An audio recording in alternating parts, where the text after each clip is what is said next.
거기 하면 IYS 시청자 여러분 안녕하십니까.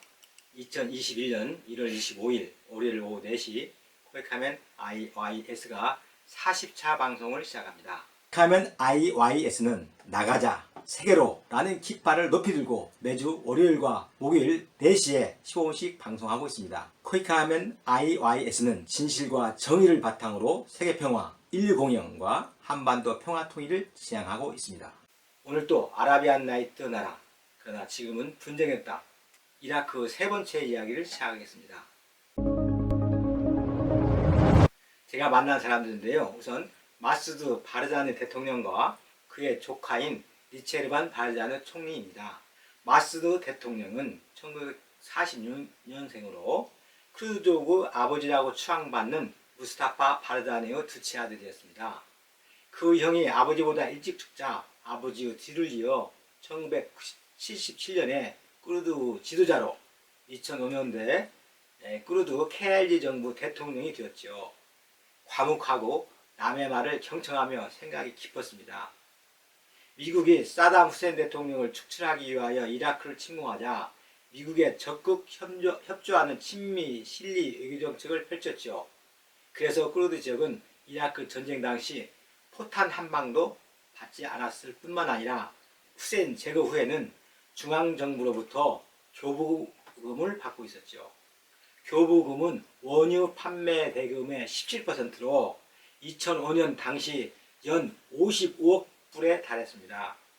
당시 원유는 배럴당 60불 내지 70불 정도였는데요. 이라크에서 쿠르드인의 인구 비율이 17%입니다. 또한 바르자니 대통령은 쿠르드족으로 자기 정적인 잘랄 탈라바니를 그 당시 이라크 대통령으로 선출되는데 결정적인 역할을 했습니다. 이라크 스니파와 시아파의 대립관계를 간파하고 소수민족인 크루드족이 중앙정부 대통령이 된 것이죠. 마스드 대통령은 IS와의 전쟁에도 미국과 중앙정부와 협조하에 승리를 거두고 그 기회를 커르디스탄 독립의 호기로 판단하고 2017년 8월 국민투표를 거쳐 이라크로부터 독립을 시도하였지요. 그러나 실패로 끝나고 이에 대한 책임을 지고 대통령직을 사임하고 그의 조카인 리체르반 바르자니 총리에게 대통령직을 넘겼습니다.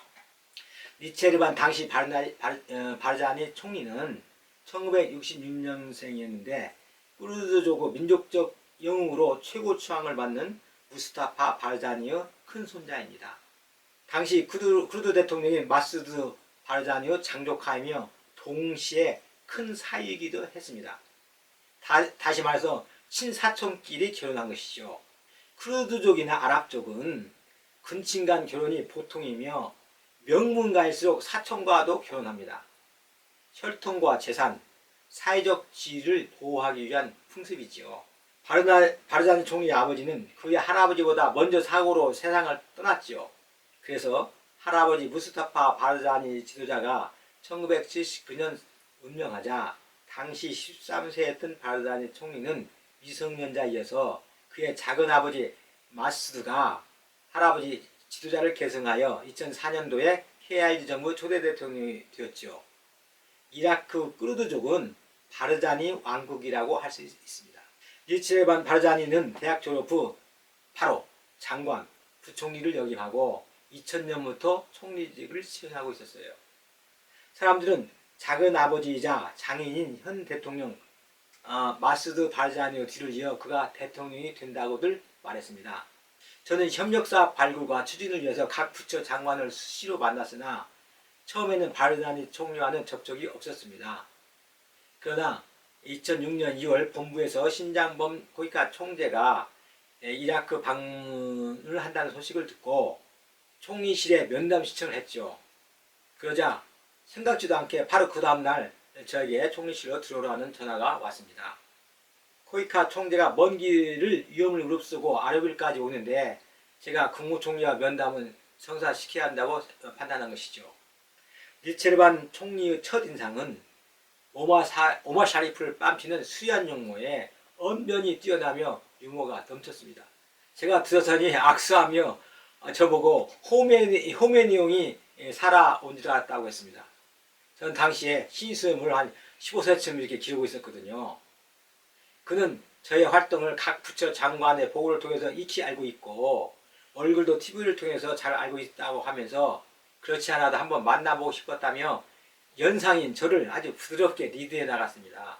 또한 자기가 한국에 한번 다녀왔으며 한국의 발전상을 잘 알고 있다고 했습니다.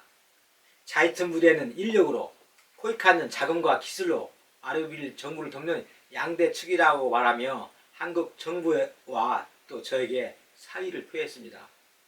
정말 그는 노련한 외교관이며 타고난 지도자였습니다. 바르다니 총리는 신장범 총재를 기꺼이 만나겠다고 말하며 총재가 가져오는 선물이 무엇냐고 저에게 물었습니다. 저는 한방 얻어받은 기분이었어요.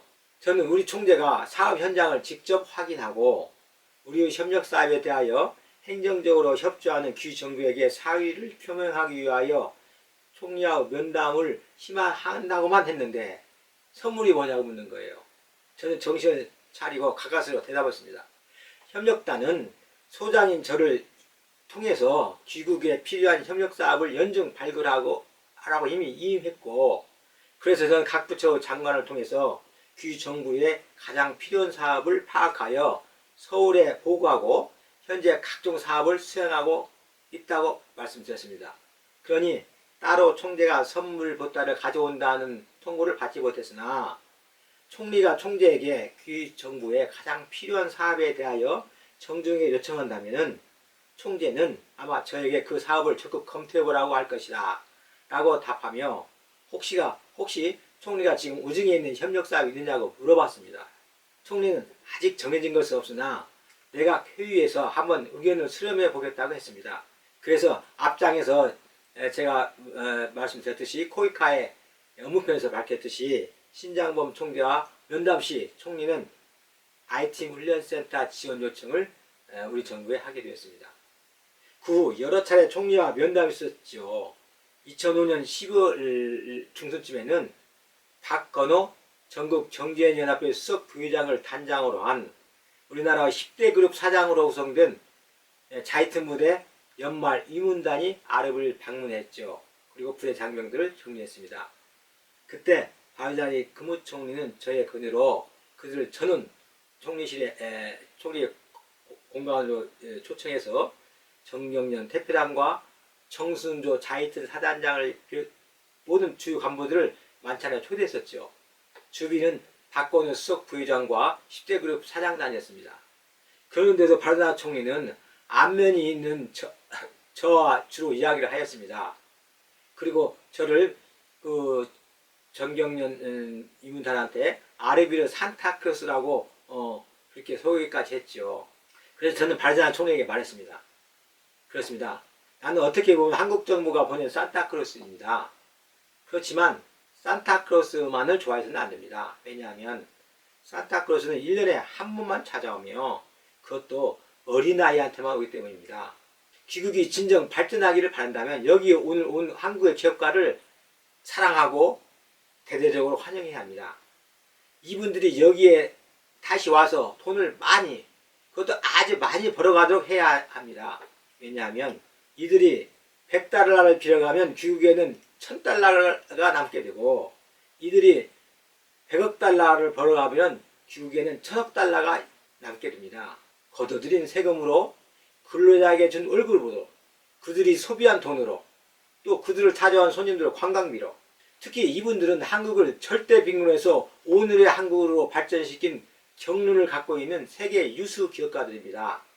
그렇게 말하자 바르다니 총리는 방문한 정경련 기업가들에게 관심을 갖고 이야기했습니다.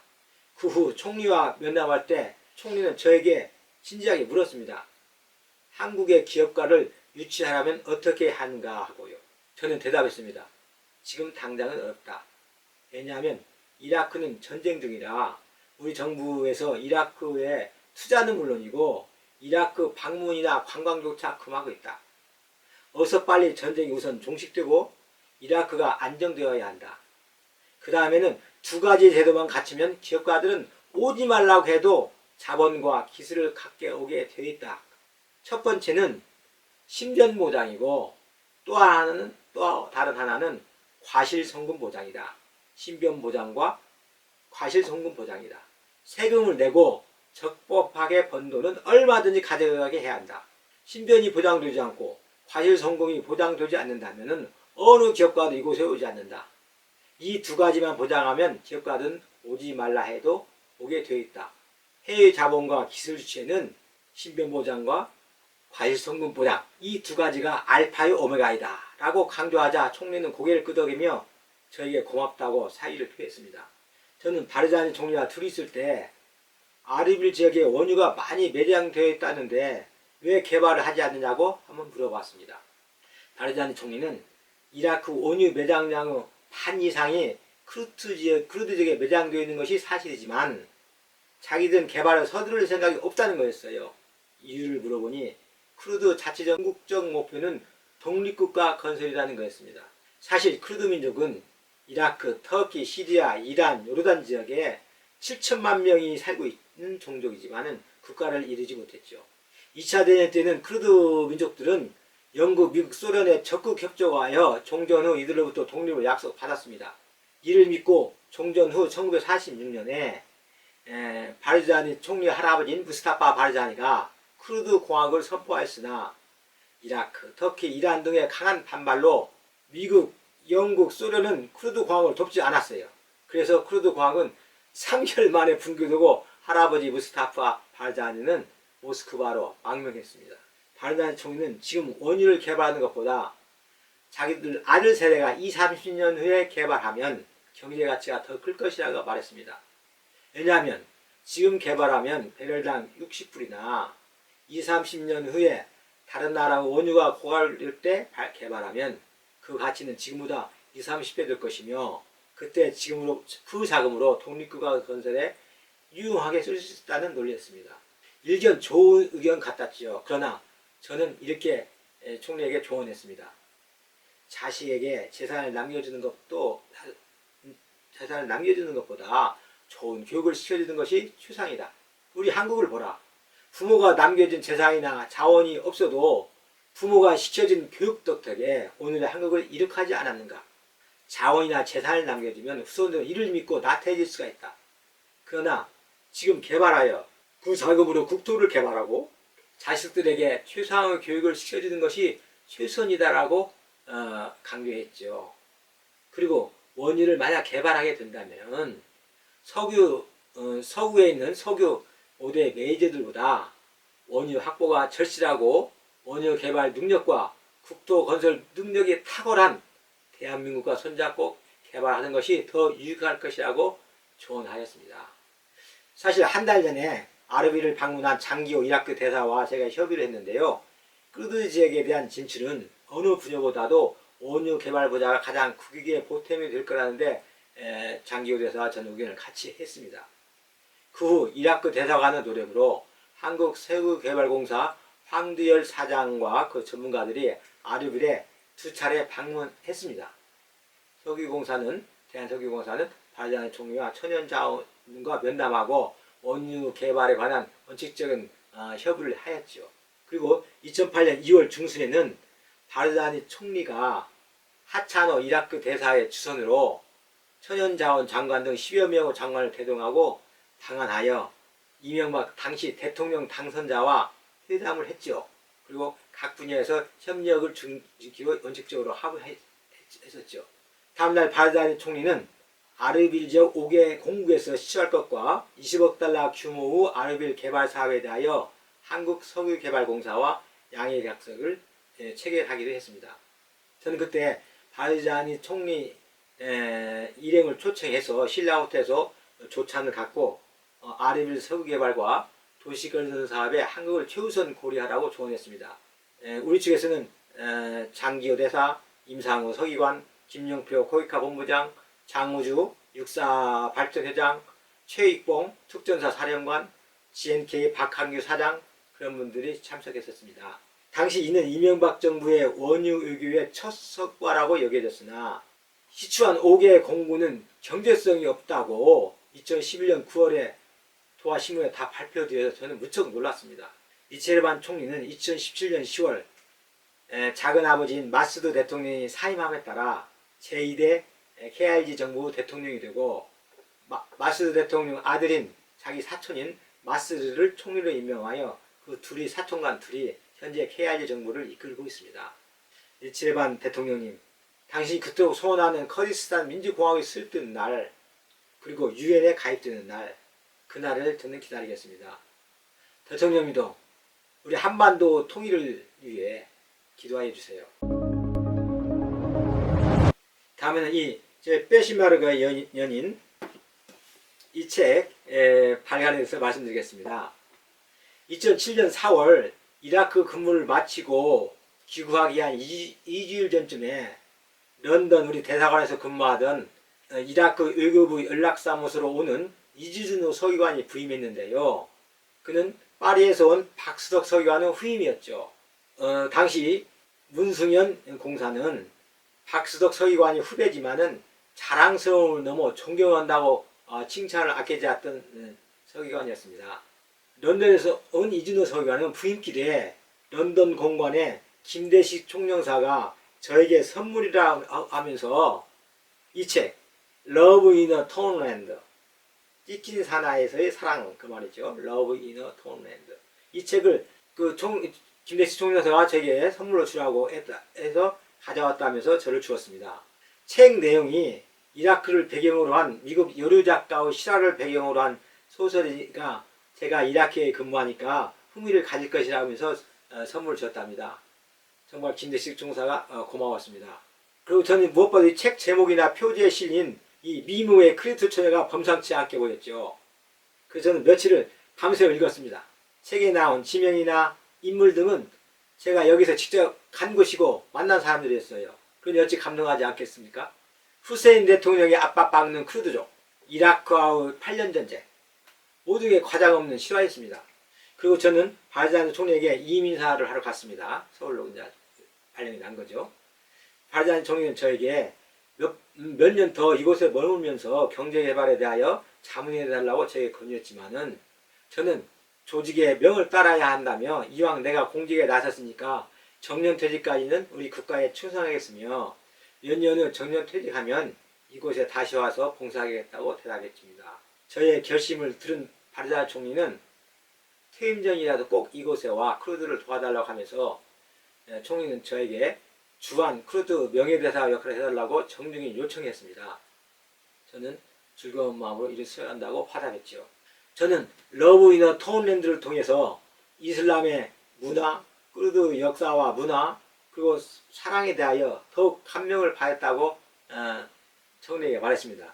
바르자니 총리와 저는 정말 아쉬운 이별을 하였죠. 여러분들 삼국지에 나오는 서서 기억하실 거예요. 성교성의 서서가 신야성이죠. 노모 때문에 늙은 어머니 때문에 어쩔 수 없이 유비를 떠나서 조조에 가는 심정이 아마 제 마음 같았을 것 같은 생각이 들었습니다. 저는 귀국하여 인도적 지원 시장으로 바쁜 일정 중에도 이라크 전후회로 다져진 한 크루드 서울개발공사 회장인 전 장기호 대사, 외교부 문승현 북미국장, 정승조 사령관, 최익봉 특전사 사령관, 이붕우 장군, 그리고 신경수 장군, 그리고 수자원의 유태상, 최병석 박사 등을 가끔 만나서 사망에서 고생한 이야기를 되새기며 우위를 다졌죠. 그들도 한결같이 나름대로 눈끝 뜰 수 없이 바쁘게 일하고 있었습니다. 저는 그들에게 이 러브 인 어 톤랜드 얘기를 했죠. 그들은 저에게 한국어로 옮겨 우리 국민에게 읽도록 하는 것이 좋겠다고 저에게 말했습니다. 저는 2007년 6월부터 이 책 번역에 나섰죠. 그리고 책의 마지막 부분은 최익봉 장군에게 맡겼습니다. 빨리 끝내기 위해서였죠. 그러나 그건 저 오산이었습니다. 책 번역은 문체, 종결 어미, 경어, 경어 사용, 고유명사 등등의 한글 표기가 처음부터 끝까지 일치되어야 합니다. 그 작업을 하는 것이 번역하는 것보다 시간과 노력이 더 필요했습니다.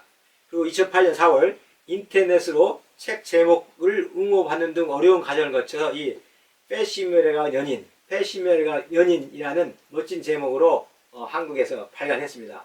번역이 다 끝난 2007년 11월 전편에서 말했듯이 저는 부도난 주석기사 기정의 업무 수습차 아르브레 출장을 가서 바르다니 총리를 안남기 소장과 같이 만났습니다. 저는 업무 이야기를 마친 뒤 이 러브 톰앤 리척을 번역한 나의 이 원고를 보여주면서 한국어 출판을 위해 지금 출판사를 섭외 중이라고 말했죠. 그러자 바르다 총리가, 지금 그분이 대통령입니다. 총리가 저를 주한 크루드 명예대사로 위촉했으니, 당신 총리가 나를 주한 크루드 명예대사로 위촉했으니 크루드 역사와 문화, 사랑을 우리 국민에게 전하는 것이 나의 사명이기 때문에 바쁜 업무 중에도 밤잠을 줄여가며 직접 번역하고 발간하게 된 것이라고 말했죠. 그러자 바르다니 총리는 발간 비용을 물었습니다. 제가 초판 5,000권에 3만 불 정도 소요된다고 말하자 비서실장을 갑자기 부르더니 현찰을 가져오라고 해서 저에게 출판비를 주었습니다. 현찰로. 저는 이 책은 비매품이 아니고 전국 서점을 통해서 판매할 것이므로 받아들일 수 없다고 했죠.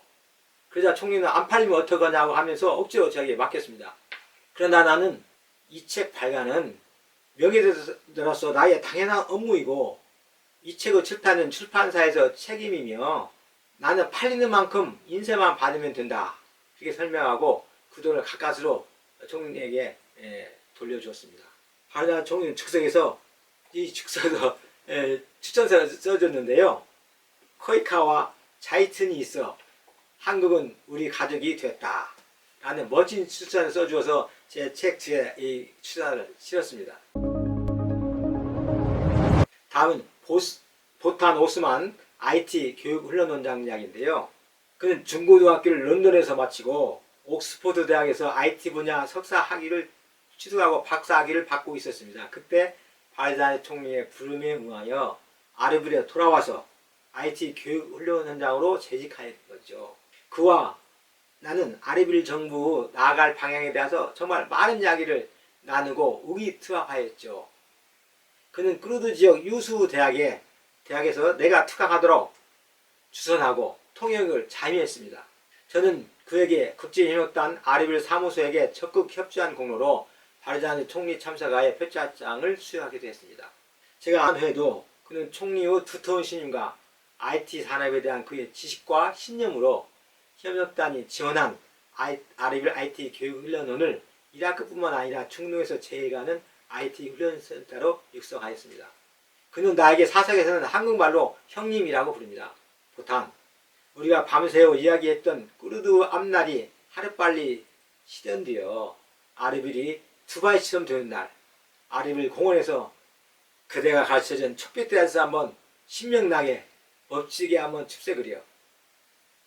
그렇게 하면 시청자 여러분, 그럼 저는 다음 시간에도 아라비안 나이트 나라 이라크 네 번째 이야기로 여러분을 찾아뵙겠습니다. 시청해 주셔서 감사합니다.